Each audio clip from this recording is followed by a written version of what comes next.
Assalamualaikum warahmatullahi wabarakatuh. Perkenalkan kembali, nama saya Nismeni Nuraini dari kelompok 4 dengan mata kuliah Sejarah Afrika. Saya membuat video lanjutan dari hasil rangkuman buku Sejarah Afrika volume 4, The Cambridge History of Africa, bab 4. Nah, di bab 4 ini buku The Cambridge History of Africa oleh Walter Rodney membahas tentang pesisir Guinea yang mencakup transformasi sosial, ekonomi, dan politik selama abad ke-17 sampai dengan ke-18. Fokus utama dari pembahasan buku ini adalah bagaimana perdagangan transatlantik dan kolonisasi Eropa mempengaruhi wilayah ini, termasuk efeknya pada struktur sosial dan hubungan antar kelompok. Baik, yang pertama ada pembahasan yang ke-1, pesisir Guinea. Jadi zona budaya dan pengaruh pesisir Guinea dibagi menjadi beberapa zona budaya yang berbeda, yang mencerminkan keragaman linguistik, sosial, dan politik. Di mana yang pertama wilayah atas Guinea atau Upper Guinea itu didominasi budaya Mande yang sangat signifikan dengan jaringan perdagangan yang menghubungkan wilayah savana dan hutan. Yang kedua yaitu Pantai Emas atau Gold Coast, di mana dihuni oleh kelompok Akan yang memiliki struktur politik dan ekonomi yang kompleks. Selanjutnya ada wilayah Yoruba, Aja, dan Bini, di mana budaya politik diatur oleh konsep keluarga besar yang juga mempengaruhi pemerintahan negara bagian seperti Oyo, Benin, dan Dahomey. Oke, yang kedua yaitu dampak perdagangan budak. Jadi perdagangan budak di Atlantik menjadi pusat perhatian ekonomi pesisir Guinea, yaitu keterlibatan lokal. Banyak penguasa-penguasa lokal terlibat aktif dalam perdagangan budak. Perdagangan ini mempercepat stratifikasi sosial dan memperdalam ketergantungan pada ekonomi ekspor. Selanjutnya ada transformasi sosial.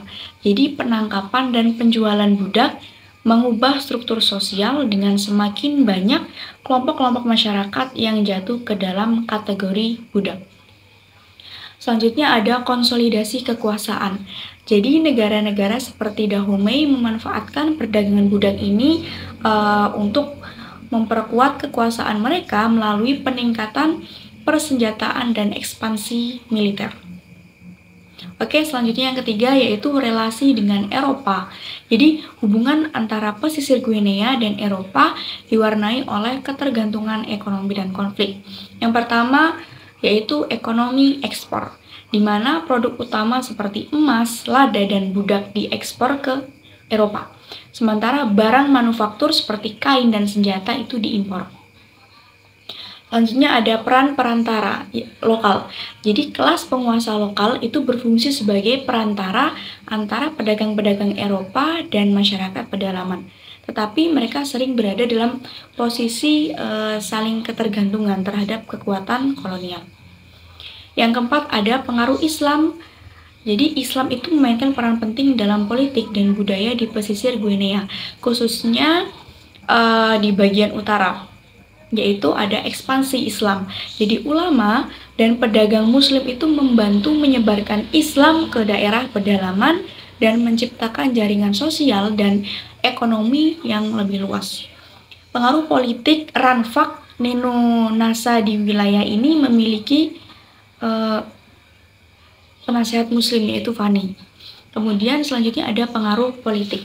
Jadi banyak penguasa di wilayah ini memiliki penasehat muslim yang meningkatkan birokrasi negara dan hubungan antar kelompok.